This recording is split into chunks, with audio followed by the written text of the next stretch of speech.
Imagine walking through a giant golden gate. In front of you is one of the most beautiful and grandest buildings in the world. The windows shine in the sunlight. Fountains spray water into the air.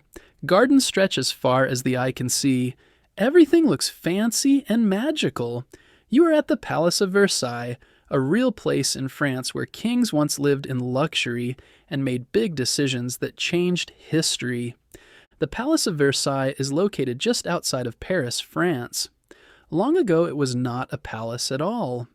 It started as a small hunting lodge in the 1600s, where King Louis XIII went to hunt deer in the forest.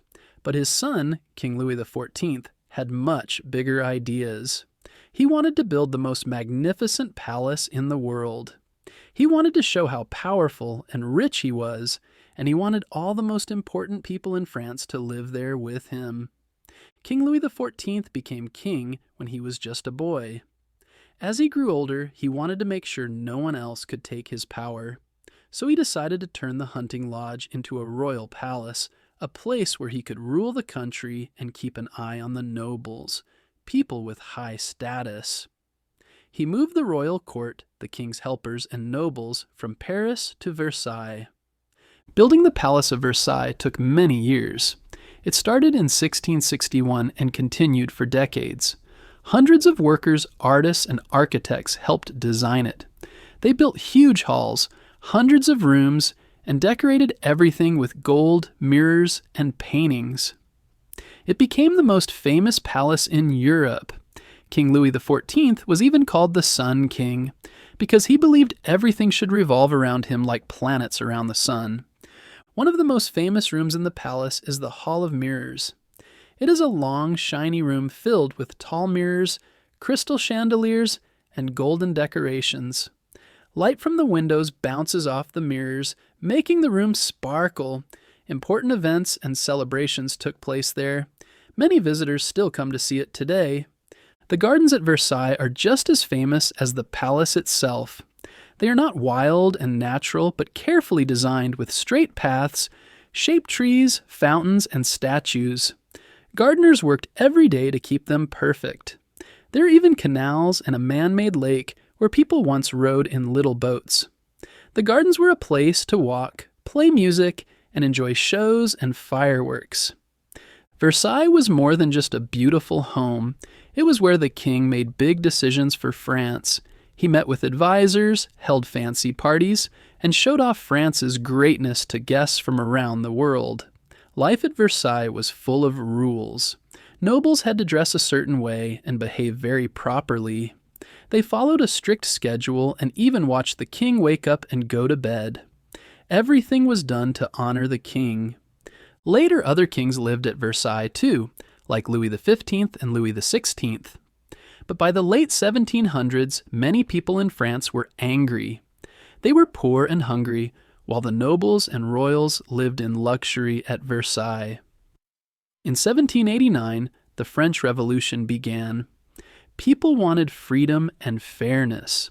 That same year, a large crowd marched to Versailles and forced King Louis XVI and Queen Marie Antoinette to leave the palace and return to Paris.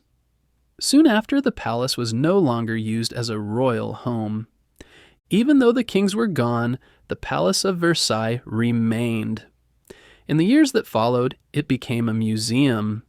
People visited to see where the kings had lived and to learn about French history. In 1919, a very important event happened there. After World War I, leaders from different countries gathered in the Hall of Mirrors to sign the Treaty of Versailles, a peace agreement to end the war. Today, the Palace of Versailles is one of the most visited places in the world. Each year, millions of people travel from around the globe to see it. Visitors can walk through the Hall of Mirrors, explore the king's and queen's bedrooms, and admire the walls covered in gold, paintings, and carvings. Special rooms once used for royal dinners, meetings, and music still look just as grand as they did hundreds of years ago. Some people even dress in costumes for fun photos or take guided tours to hear more about the history. Outside, the gardens of Versailles continue to impress. Tourists stroll down long paths lined with trees and flowers. They stop to watch fountains dance in the sunlight or enjoy boat rides on the Grand Canal. The palace also holds concerts, art shows, and seasonal events that attract crowds of all ages. Whether someone comes to learn, take pictures, or simply enjoy the view, Versailles offers a magical peek into the royal past and a beautiful place to explore today. The Palace of Versailles is not just about gold and mirrors. It tells the story of power, art, beauty, and change. It reminds us that even the most powerful rulers cannot stay forever. It teaches us about how people lived, ruled, and dreamed in the past. And as you walk through those grand halls or look at pictures of them, you might wonder, what would it be like to live in a palace?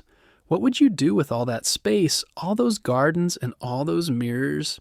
Versailles lets us step into history and imagine.